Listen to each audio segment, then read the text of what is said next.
करते हैं। देखिए अभी तक मैंने एल्जेब्रिक लिमिट आपको बता दिया है, अब मुझे ट्रिग्नोमेट्रिक लिमिट स्टार्ट करना है। तो लिखिए next heading trigonometric limit. Trigonometric limit,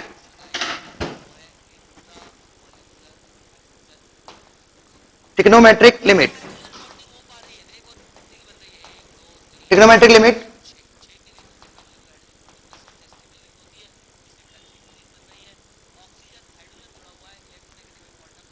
trigonometric limit.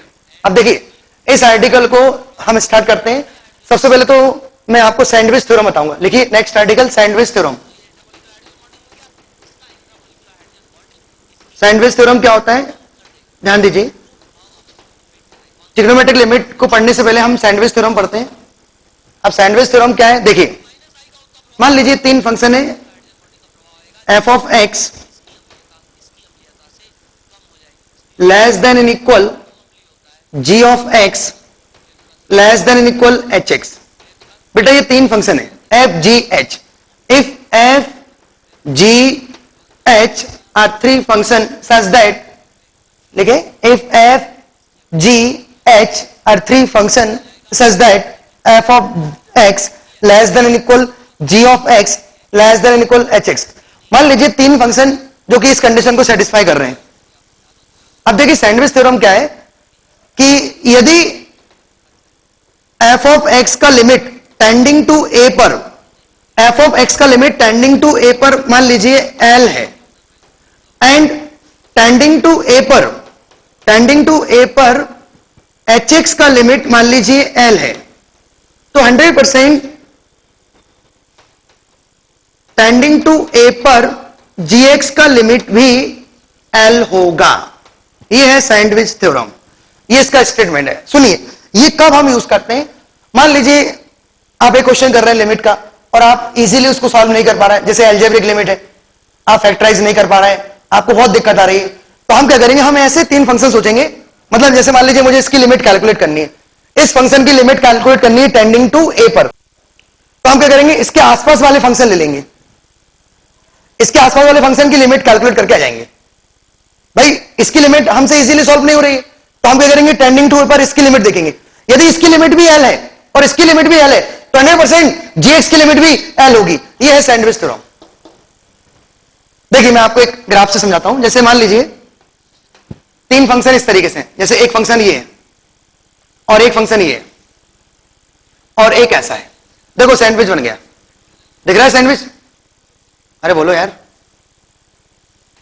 ये सैंडविच थ्योरम। ये एफ एक्स, ये एच एक्स और ये जी एक्स। बेटा ये तीन फंक्शन है, एफ ऑफ एक्स,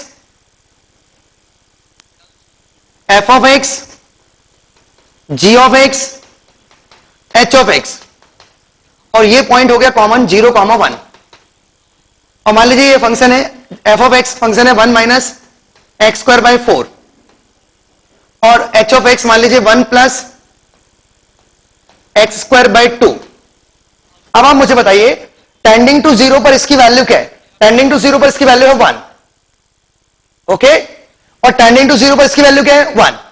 तो 100% जीएक्स की लिमिट टेंडिंग टू 0 पर क्या होगी? 1। ये है sandwich theorem. Limit x tending to 0 g of x 1, क्योंकि टेंडिंग टू 0 पर ये भी 1 है बेटा, और टेंडिंग टू 0 पर ये भी 1 है, तो इसके बीच में जितने भी फंक्शन होंगे लाइक जीएक्स एक फंक्शन है, इसका भी लिमिट कैलकुलेट करना है, जो कि हम इजीली इसकी लिमिट सॉल्व नहीं कर पा रहे हैं, तो हमने सैंडविच थ्योरम लगा दिया। ये है सैंडविच थ्योरम का स्टेटमेंट, इसको आप नोट कर लें। अब देखिए ट्रिग्नोमेट्रिक लिमिट के लिए एक छोटा सा डेरिवेशन करा रहा हूं, ध्यान देना सभी। बेटा इस डेरिवेशन पर ध्यान दो सभी, इधर देखें सभी। देखिए बेटा मैंने एक सर्कल कंसीडर कर लिया, unit circle. Unit circle centre मैंने ले लिया ओरिजिन और रेडियस मैंने ले लिया 1। बेटा सर्कल कंसीडर किया मैंने जिसका सेंटर ओरिजिन है और रेडियस 1 है। अब मेरे साथ चलना, मैंने इस सर्कल पर एक एक्स एंगल पर एक लाइन ड्रॉ की, मैंने एक्स एंगल पर विथ एक्स एक्सिस। ये एक्स यहां पर एंगल है बेटा। If x is small, x is small angle, ध्यान रखना स्मॉल एंगल है, बहुत छोटा है in radian.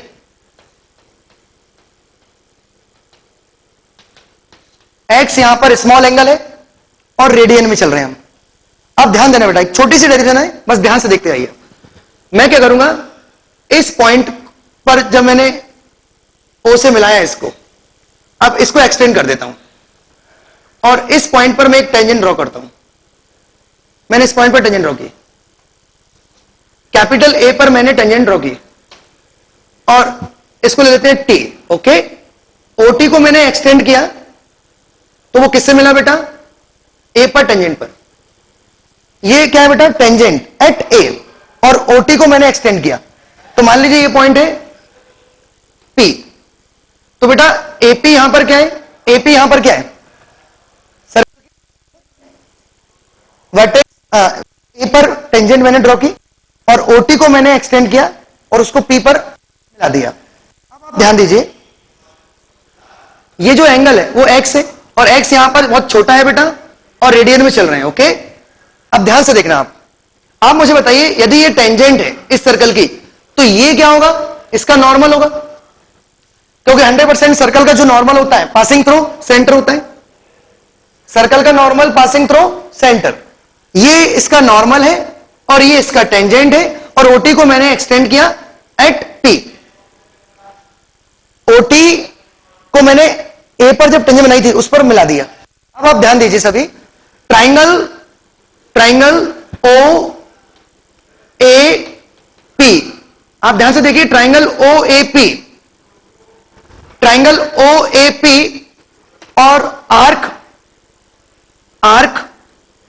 O T A, arc O T A और ट्राइंगल, अब ध्यान से देखना, एक ट्राइंगल बात कर रहा हूं मैं ओपीए की और एक आर्क की बात कर रहा हूं। आर्क कहां है, ये वाला आर्क ओ टी ए। अब आप ध्यान से देखिए, मैंने टी से एक परपेंडिकुलर गिराया नॉर्मल पर, टी से मैंने परपेंडिकुलर ड्रॉ किया नॉर्मल पर और टी को मैंने ए से मिला दिया, टी को मैंने ए से मिला दिया। अब आप मुझे बताइए, ट्राइंगल ओ टी ए आपको दिख रहा है, triangle O T A, triangle O T A, arc O T A और ट्राइंगल ओ ए पी, इन तीनों को आप बहुत ध्यान से देखिए, सबसे ज्यादा एरिया किसका है, सबसे ज्यादा एरिया है ट्राइंगल ओ ए पी का। आप देखिए, उससे छोटा किसका है एरिया है, आर्क ओटीए। ओटीए मतलब क्या, आर्क है ये, एरिया ऑफ सेक्टर, और सबसे छोटा किसका है, ट्राइंगल ओ टी ए। तो इसको मैं ऑर्डर में लिख रहा हूं, area of triangle O A P greater than arc O T A greater than triangle O T A. बेटा ये सब क्या है, एरिया। आप ध्यान से देखिए, क्या ये इनइक्वालिटी क्लियर है सभी को, ये इनइक्वालिटी मैंने क्रिएट कर दी। सबसे ज्यादा एरिया किसका होगा, ओपीए का, उससे छोटा किसका होगा, ओटीए का, उससे छोटा एरिया किसका होगा, ट्राइंगल ओटीए का। ओके, अब आप देखिए, ट्राइंगल ओएपी की बात करते हैं, ट्राइंगल ओएपी। अच्छा बताइए मुझे, ये एक्स एंगल है और बेस यहां पर 1 है, तो ये एल्टीट्यूड कितना होगा बेटा, एल्टीट्यूड ये क्या है, एल्टीट्यूड, और ये क्या है, बेस, और ये क्या है, हाइपोटेन्यूज, और बेस गिवन है तो एल्टीट्यूड 100% 10x होगा। जरा सोचो 10 क्या होता है, इस एंगल का 10 क्या होगा, इस एंगल का 10 होगा एपी परपेंडिकुलर बाय बेस। बेटा tan ऑफ x क्या होगा, tan ऑफ x होगा एपी अपॉन ओए। ओए क्या है बेटा, 1, तो एपी 100% क्या हो गया, 10x। बेटा एपी 10x है। ओके, अब आप देखिए, यदि ये x है तो ये 10x है बेटा, क्योंकि ये 1 है। तो आप बताइए इस ट्राइंगल का एरिया क्या होगा, triangle O A P half, base क्या है बेटा, बेस 1 है और एल्टीट्यूड क्या है, 10x, हाफ बेस एल्टीट्यूड, ये आ गया इस ट्राइंगल का एरिया। अब बताइए आर्क ओटीए, आर्क ओटीए क्या होगा बेटा, आर्क ओटीए, बेटा एरिया ऑफ सेक्टर मैं इधर अलग से बना देता हूं, ओटीए, ये है ओटीए, ओटीए, और ये एंगल एक्स है और ओए यहां पर 1 है। बेटा ये ओए क्या है, रेडियस ऑफ सर्कल, ठीक है, ये भी 1 है, ये भी 1 है और ये एक्स है। और इसका आर्क बताना है, इसका एरिया ऑफ सेक्टर, इसका एरिया ऑफ सेक्टर क्या होगा, area of sector half r square theta, where theta x, area of sector 10th class half r square theta. Okay, अब आप देखिए नेक्स्ट है triangle OTA, triangle OTA, triangle OTA में perpendicular क्या है बेटा, लाइक ये M है तो परपेंडिकुलर क्या है TM। अब आप मुझे बताइए ये X है, ये एंगल है और ये परपेंडिकुलर है जो कि अननोन है और ये हाइपोटेनियस है। तो यदि ये X है और हाइपोटेनियस 1 है तो बेटा ये क्या होगा, TM क्या होगा, साइन X। जरा सोचो, TM साइन X होगा क्योंकि साइन क्या होता है, साइन X क्या होगा, परपेंडिकुलर बाय हाइपोटेनियस 1। तो बेटा TM की वैल्यू क्या गई, TM क्या है बेटा, साइन X। अब आप बताइए मुझे ट्राइंगल OTA का एरिया क्या होगा, हाफ बेस क्या है बेटा, बेस क्या है, हाफ बेस क्या है यहां पर 1, बेस यहां पर 1 है और हाइट कितनी है बेटा, हाइट साइन X है, हाइट साइन X है। बेटा मैंने आप सभी के एरिया बता दिया आपको, ट्राइंगल OAP, आर्क OTA और ट्राइंगल OTA। अब आप मुझे बताइए हाफ कैंसिल, तो फाइनली क्या आ गया हमारे पास, tan x greater then x greater then sin x। Okay, tan x greater then x greater then sin x। अब ध्यान दीजिए बेटा, tan x को लिख रहा हूं मैं sin x upon cos x greater then x greater then sin x। अब एक काम करते हैं, sin x से इस इनइक्वालिटी को डिवाइड कर देते हैं, तो 1 by cos x upon sin x greater than 1। अब आप मुझे बताइए टेंडिंग टू 0 पर ये क्या है, टेंडिंग टू 0 पर ये 1 है। जरा सोचो cos 0 1 बाय 1 और ये भी 1 है, तो इसमें सैंडविच थ्योरम लगा देते हैं। तो इसका लिमिट क्या होगा टेंडिंग टू 0 पर 1। बेटा ये हमने प्रूफ कर दिया कि limit x tending to 0 x upon sin x 1। बेटा ये है ट्रिग्नोमेट्रिक लिमिट, देख लो x अपॉन sin x 1, ये मैंने प्रूफ कर दिया। यहां पर मैंने सैंडविच अप्लाई कर दिया, टेंडिंग टू 0 पर ये क्या है 1, टेंडिंग टू 0 पर ये क्या है 1, तो sin x upon sin x भी क्या होगा बेटा, बाय सैंडविच टेंडिंग टू 0 पर 1। अब आप मुझे बताइए टेंडिंग टू 0 पर ये 1 है या 1 से थोड़ा सा ज्यादा है, 1 से थोड़ा सा ज्यादा है। ये किसी एक केस पर, पर्टिकुलर एक केस पर ये इक्वल भी हो सकते हैं, तो यहां मैं इक्वल लगा देता हूं। तो हम ऐसा बोल सकते हैं कि x अपॉन sin x 1 या 1 से थोड़ा ज्यादा, तो 1.00000001। बेटा ये राइट 1 होगा। और यदि मैं sin x अपॉन x की बात करूं, टेंडिंग टू 0 पर sin x upon x, tending to 0 पर sin x अपॉन x क्या होगा, टेंडिंग टू 0 पर sin x अपॉन x 1 होगा या 1 लेफ्ट होगा, 1 लेफ्ट 0.9999, इस तरीके से। इसका रेसिप्रोकल 1 से कम हो जाएगा यदि 1 से थोड़ा ज्यादा है। बेटा हम तो इजीली बोल देते हैं कि 1 है, जबकि 1 नहीं होता, 1 से थोड़ा सा ज्यादा होता है और ये 1 से थोड़ा सा कम होता है। ये है sin x upon x tending to 0 पर 1। अब देखिए इसी तरीके से यदि हम x से डिवाइड करते हैं, x से डिवाइड करेंगे तो tan x अपॉन x, और यहां x से डिवाइड करेंगे तो ये 1 हो जाएगा, तो ये भी 1 हो जाएगा। तो tan x अपॉन x की लिमिट भी क्या होगी 1, टेंडिंग टू 0 पर tan x upon x, tending to 0 पर tan x अपॉन x 1। अब बताइए मुझे 1 या 1.001, 1 से थोड़ा सा ज्यादा, ये 1 राइट होगा 1.0001, और ये थोड़ा 1 से कम होगा। ये है ट्रिग्नोमेट्रिक लिमिट, सिर्फ 2 फार्मूले, sin x upon x, tan x upon x। Note कर लें इसको। देखिए बेटा अभी मैंने बताया आपको limit x tending to 0 sin x upon x। बेटा sin x upon x tending to 0 पर 1 लेफ्ट होता है, ध्यान रखना 1 लेफ्ट मतलब 0.9999, इस तरीके से। ओके, अब आप मुझे बताइए यदि मैं आपसे क्वेश्चन पूछूं कि limit x tending to 0 bracket of sin x, बेटा bracket of sin x upon x, bracket of sin x upon x tending to 0 पर, तो टेंडिंग टू 0 पर ये 1 होगा या 0 होगा, ये 0 होगा क्योंकि 1 लेफ्ट है। बेटा 1 लेफ्ट का ब्रैकेट क्या होगा, 1 लेफ्ट का ब्रैकेट 0। क्लियर है, ये बहुत ही इंपॉर्टेंट क्वेश्चन है, इसको नोट करें। sin x अपॉन x 1 नहीं होता है, 1 से थोड़ा सा कम होता है, और 1 से थोड़ा से कम का ब्रैकेट क्या होगा बेटा 0। इसी तरीके से टेंडिंग टू जीरो पर बताइए bracket of 10x upon x, bracket of 10x upon x। अब 10x अपॉन x क्या होता है? 1 से थोड़ा सा ज्यादा, तो 1 से ज्यादा का ब्रैकेट क्या होगा? 1। ये इंपॉर्टेंट क्वेश्चन है। 10x upon x tending to zero पर 10x upon x tending to zero पर राइट होता है बेटा, 1 right 1.00001। 10x upon x tending to zero पर 1 राइट, और 1 राइट का ब्रैकेट होगा बेटा 1, 1 लेफ्ट का ब्रैकेट होगा 0। तो देखो बेटा ब्रैकेट लगाने से आंसर चेंज। और यदि आप sin x अपॉन x को परफेक्ट 1 बोलते हो, यदि आप sin x अपॉन x को परफेक्ट 1 बोलते हो तो ये गलत बोलते हो, क्योंकि sin x upon x tending to zero पर 1 नहीं होता, 1 से थोड़ा सा कम होता है, और 1 से कम का ब्रैकेट क्या होगा बेटा? 0। तो ब्रैकेट को हम वही देते हैं जो वो ले रहा है, ब्रैकेट 1 नहीं लेगा, 1 से थोड़ा सा कम लेगा। और यदि हम ऑरली देखें तो 0.999 अल्टीमेटली क्या है? 1 है। यदि हम इजी वे में बोले तो ये 1 है, बट ब्रैकेट लगाए तो 1 लेफ्ट देंगे, 1 लेफ्ट का ब्रैकेट 0 और 1 राइट का ब्रैकेट 1। ये बहुत इंपॉर्टेंट क्वेश्चन है, इसको नोट करें, ठीक है। अब आप देखिए, एक बार फिर से मैं एक्सप्लेन करता हूं बेटा, ध्यान देना। ट्रिग्नोमेट्रिक लिमिट के लिए ये दो फार्मूले बहुत इंपॉर्टेंट है।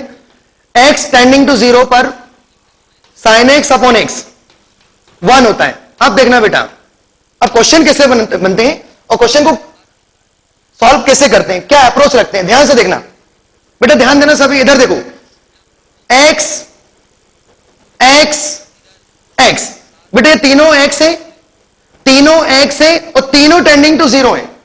ध्यान देना बेटा, तीनों x है और तीनों टेंडिंग टू जीरो है, तभी इसकी वैल्यू क्या होगी?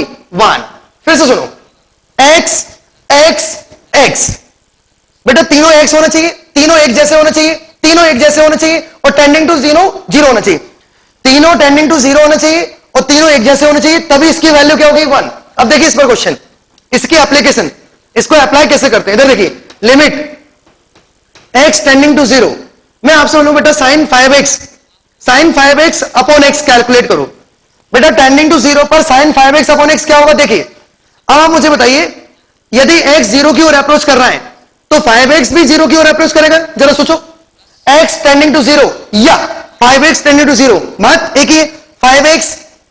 5x तो नीचे भी क्या होना चाहिए? 5x।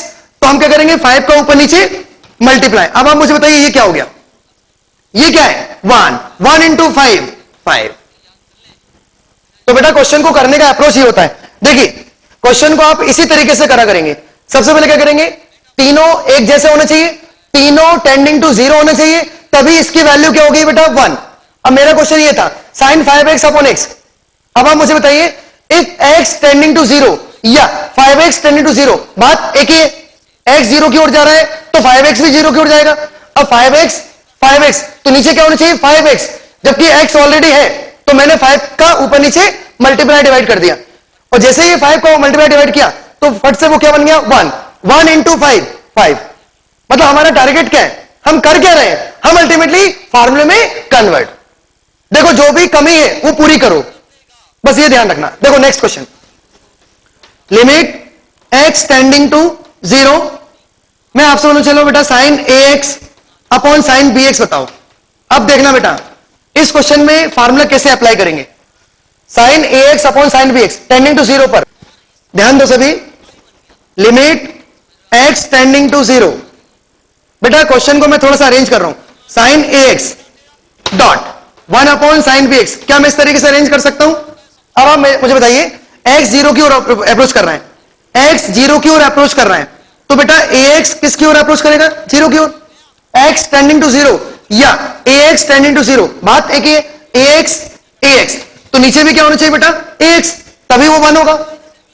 तो ax मैंने मन से लगाया तो ऊपर भी मुझे क्या लगाना पड़ेगा? ax। बेटा ये तो हो गया क्या? 1। देखो x टेंडिंग टू जीरो या ax टेंडिंग टू जीरो, बात एक ही है, ax दैट इज 1। अब बचाइए, अब आप मुझे बताइए x टेंडिंग टू जीरो पर फंडामेंटली हम इसको ऐसा लिख सकते हैं, फंडामेंटली हम लिमिट को सेपरेट कर सकते हैं। यदि हम ऐसा लिखते हैं ax अपॉन sin bx, अब आप मुझे बताइए x टेंडिंग टू जीरो या bx टेंडिंग टू जीरो, बात एक ही है, x यदि जीरो की ओर अप्रोच कर रहा है तो bx भी जीरो की ओर अप्रोच करेगा। अब आप मुझे बताइए bx यहां है, bx यहां है, तो ऊपर भी क्या होना चाहिए? bx, बट x ऑलरेडी है। अच्छा a को हम फंडामेंटली बाहर कर सकते हैं और b का ऊपर नीचे मल्टीप्लाई। अब आप मुझे बताइए ये क्या है, ये 1 है, 1 into a by b, answer a by b. तो बेटा फार्मूले में कैसे कन्वर्ट करना है ये देखिए आप, हमारी कोशिश ये रहेगी कि फार्मूला बन जाए, और उसके लिए मैंने आपको क्या सिखाया, तीनों एक जैसे होना चाहिए, तीनों एक जैसे होने चाहिए, और तीनों टेंडिंग टू 0 होना चाहिए, तभी इसकी वैल्यू 1। मैं फिर से बोल रहा हूं, जो भी कमी है वो पूरी करो। यदि मान लो आपको लग रहा है ax की कमी है, तो न्यूमरेटर और डिनोमिनेटर में ax का मल्टीप्लाई डिवाइड, इस तरीके से। अब आप देखिए next question, limit x tending to 0 1 minus cos x upon x square. बेटा ये क्वेश्चन भी मान के चलो आप, और इसका मैं डेरिवेशन करा रहा हूं, ये बहुत इंपॉर्टेंट रिजल्ट है, ये बहुत ही इंपॉर्टेंट रिजल्ट है। इसकी वैल्यू होती है बेटा 1/2।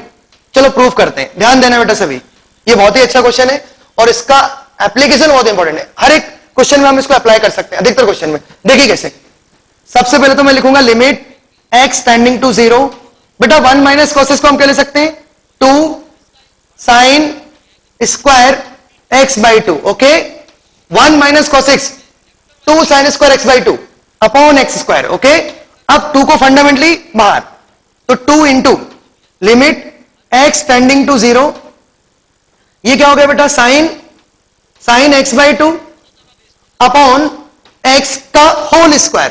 क्या हम इसको फंडामेंटली ऐसा अरेंज कर सकते हैं, जरा सोचो बेटा। देखिए ये भी स्क्वायर है और ये भी स्क्वायर है, तो इसको हमने होल स्क्वायर में कन्वर्ट कर दिया, और मैंने ये बताया था कि जहां फंक्शन वहां लिमिट, तो लिमिट को हम फंडामेंटली अंदर कर सकते हैं। अब आप देखिए इधर देखिए, x 0 की ओर अप्रोच कर रहा है, तो x बाई 2 किसकी ओर अप्रोच करेगा बेटा, 0 की ओर। x टेंडिंग टू 0 या x बाई 2 टेंडिंग टू 0, बात एक ही है, x बाई 2 तो नीचे भी क्या होना चाहिए, x बाई 2, तो 2 का ऊपर नीचे मल्टीप्लाई एंड डिवाइड। बेटा मैं कर क्या रहा हूं, मैं फार्मूले में कन्वर्ट कर रहा हूं। देखिए x by 2 x by 2 x by 2। अब आप मुझे बताइए ये पूरा क्या हो गया बेटा, ये पूरा क्या हो गया, 1 का स्क्वायर, 1 अपॉन 2 का square, 1/4 into 2, 1/4 into 2, that is 1/2 answer. देखिए बेटा नेक्स्ट क्वेश्चन देखो, limit x tending to 0 1 minus cos 5x upon 9x square. मान लीजिए ये क्वेश्चन है बेटा, सुनो सबसे पहले तो आप टाइप चेक करा करो, जब भी लिमिट का क्वेश्चन देखो टाइप चेक करो, इमीडिएटली टाइप चेक करो। रखो 0, cos 0 1 माइनस 1 0 अपॉन 0। बेटा हम क्या पढ़ रहे हैं, 0/0। अब आप मुझे बताइए x टेंडिंग टू 0 या 5x टेंडिंग टू 0, बात एक ही है, जरा सोचो। यदि x 0 की ओर जा रहा है तो 5x भी किसकी ओर हो जाएगा, 0 की ओर। अब मुझे बताइए 5x यहां 5x यहां 5x, तो नीचे क्या होगा, 25x स्क्वायर। अभी मैंने एक फार्मूला बताया, limit x tending to 0 1 minus cos x upon x square. बेटा ध्यान दें, x स्क्वायर, यदि यहां x है और यहां x है तो नीचे क्या होना चाहिए, उसका स्क्वायर, तभी इसकी वैल्यू क्या होगी बेटा, 1/2। ये 1/2 कब होगा बेटा, जब तीनों एक जैसे हो, तीनों में से दो एक जैसे हो और एक डिफरेंट हो, बट वो क्या हो, उसका स्क्वायर। x square. अच्छा तीनों टेंडिंग टू क्या होना चाहिए, तीनों टेंडिंग टू 0, तभी इसकी वैल्यू क्या होगी, 1/2। अब देखिए 5x, तो नीचे क्या होना चाहिए, 25x स्क्वायर। तो मैं क्या करूंगा, पहले तो 1/9 को फंडामेंटली बाहर, और 5x टेंडिंग टू 0, क्वेश्चन क्या हो जाएगा, 1 माइनस कॉस 5x। अब आप मुझे बताइए ऑलरेडी क्या है, x स्क्वायर, बस सिर्फ मुझे 25 का ऊपर नीचे मल्टीप्लाई। बेटा 25 का ऊपर नीचे मल्टीप्लाई कर दिया। अब मुझे बताइए ये क्या हो गया, ये क्या है, 1/2 बाय फार्मूला। देखिए दिस फार्मूला, टेंडिंग टू 0 पर 1 minus cos x upon x square क्या होता है, 1/2।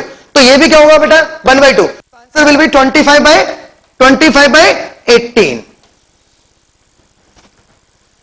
ये है बेटा, 3 फार्मूले मैंने बताया आपको, और तीनों में किस तरीके से आपको अरेंज करना है ये आपको सीखना है। मैं फिर से बोल रहा हूं, ये तीनों कैसे होने चाहिए, टेंडिंग टू 0। देखो आप x स्क्वायर, यदि ऊपर x है तो नीचे उसका स्क्वायर होना चाहिए, तभी इसकी वैल्यू क्या होगी, 1/2। चलो